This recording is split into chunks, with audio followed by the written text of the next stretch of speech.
সালাউদ্দিন ভাই আর পিনাকি দাদার মধ্যে পার্থক্য কি? সালাউদ্দিন ভাইয়ের নামে যে ফোল্ডার খুলেছে প্রথম আলো সাংবাদিক,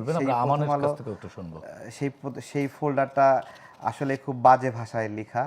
তো এখানে সালাউদ্দিন ভাইয়ের দোষ কি? সালাউদ্দিন ভাই সালাউদ্দিন ভাই জানেও না এই বিষয়ে, বা চাকরি চলে গেছে, এটা হয়তো প্রথম আলো কর্তৃপক্ষ অসম্মানের জায়গা মনে করেছে যে এরকম একটা মানসিক বিকারগ্রস্ত কর্মী প্রথম আলোর মতো জায়গায় চাকরি করবে, সেটা তো তারাও নাও মানতে পারে নিজের থেকে, যে একজন স্বরাষ্ট্রমন্ত্রী নামটা বিকৃত ভাষায় লিখেছে। তো এইটা কিন্তু সালাউদ্দিন ভাইয়ের যারা সমালোচনা করছে তাদের সেই যোগ্যতা আছে কি? যেমন এই সমালোচনা শুরুর দিকে ইলিয়াস, পিনাকি তারা তো এটা শুরু করেছিল। এখন পিনাকি যে সালাউদ্দিন ভাই তো গুম হয়ে ভারতে ছিলেন, তাই না? বাংলাদেশ থেকে গুম হয়েছিলেন, 161 দিন গুম হয়ে ভারতে ওনাকে পাওয়া গেল, সেখানে হাসপাতালে ওনাকে নেওয়া হলো, এরপরেও আটক অবস্থায় ছিলেন। এখন সালাউদ্দিন ভাই আর পিনাকি দাদার মধ্যে পার্থক্য কি? পিনাকি দাদা নিজে ভারতে গেছিলেন এবং বাংলাদেশকে অনিরাপদ মনে, ভারতকে নিরাপদ মনে করে ভারতে চলে গেছে। আর সালাউদ্দিন ভাই এখানে গুম হয়েছেন, গুম করে তাকে ভারতে নিজে গুম করে রাখা হয়েছে, সেখান থেকে হাসপাতালে, সেখান থেকে জেলখানায়, সেখান থেকে ওনার মামলা চলা অবস্থায় উনি একটা বাসা নিয়ে ছিলেন। তো এবং দেখেন সেই ব্যক্তিগুলো আবার সমালোচনা করছে সালাউদ্দিন ভাইয়ের, যারা সমালোচনা করছে তাদের যোগ্যতাটা কতটুকু। একটা মেয়ে চোখ টিপ দিছে, প্যান্টটা খুলে দিয়ে তাকে ন্যাংটা হয়ে নিজের গোপনাঙ্গ দেখাইছে, সে সালাউদ্দিন ভাইকে বলতেছে যে আপনার লুঙ্গি কেন পরেছিলেন আপনি শিলংয়ে। সালাউদ্দিন ভাইয়ের বিষয়ে যে যুক্তিতর্কগুলো আসে, আমি তো মনে করি বাংলাদেশে জিয়া পরিবারের বাহিরে কেউ গুরুত্বপূর্ণ জায়গায় যদি আসে, দেখেন এখনও কিন্তু তারেক রহমানের অনুপস্থিতিতে 3টা গুরুত্বপূর্ণ দায়িত্ব ওনাকে দেওয়া হয়েছে, যেটা জনাব তারেক রহমান প্রধানমন্ত্রী হিসেবে যে দায়িত্বগুলো দেখভাল করেন সেগুলোর দেখেন এইরকম। এটা কেন দিচ্ছে? কারণ তিনি সেই যোগ্যতা ধারণ করেন, সেই বিশ্বস্ততা ধারণ করেন। এবং যখন ওনাকে পরিচয় দিতে বলা হয়েছে সংসদে, তিনি প্রথম শব্দটা উচ্চারণ করেছেন, আমি খালেদা জিয়ার কর্মচারী ছিলাম।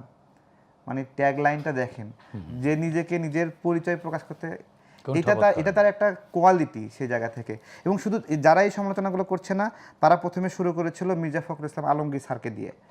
ওই সময় আপনারা স্মরণ করেন, তখন তাকে ভারতের দালাল বানানো, বিভিন্নভাবে তাকে নোংরা ভাষায়, এবং এর পরবর্তীতে শুরু করলো খসরু ভাইকে নিয়ে। তারপরে যখন দেখলো দুটো একটু সাইডে গেছে, দুইজন বড় ভাই সাইডে গেছে, তখন শুরু করলো সালাউদ্দিন ভাইকে নিয়ে। এরপরে রুমিন ফারহান আপু এই সময় কথা বলতেছিল, তখন রুমিন ফারহান আপুকেও ভারতের দালাল বানাই দিয়েছিল। আবার রুমিন ফারহানা যখন পদত্যাগ করলেন, তখন তাকে রুমিন ফারহান আর ভারতের দালাল না।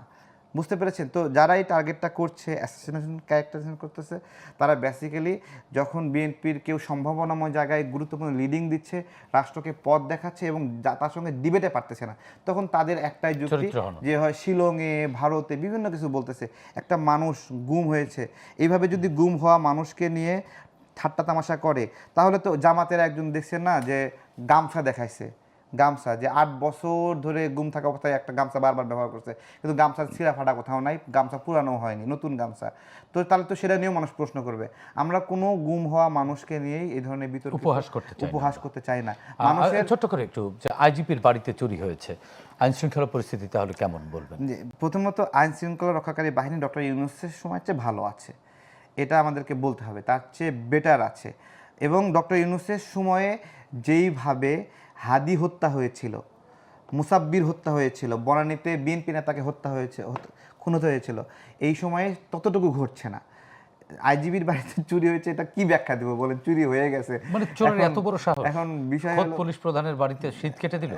এখন চোর বুঝে না যে না চোর বুঝে না বলতে না, চোররা আসলে এদের অপার সাহসী, মানে যারা টোকায় আছে, সিসকে চোর আছে, এদের সাহস। আমি যে ইফতার বিতরণ করি না আমার অফিসের সামনে, একটু ছোট করতে হবে, হ্যাঁ ইফতার বিতরণ করি, ওইখানে ইফতার আগে লাইন থেকে নেওয়ার জন্য পকেট থেকে ব্লেড বের করে ভয় দেখায়।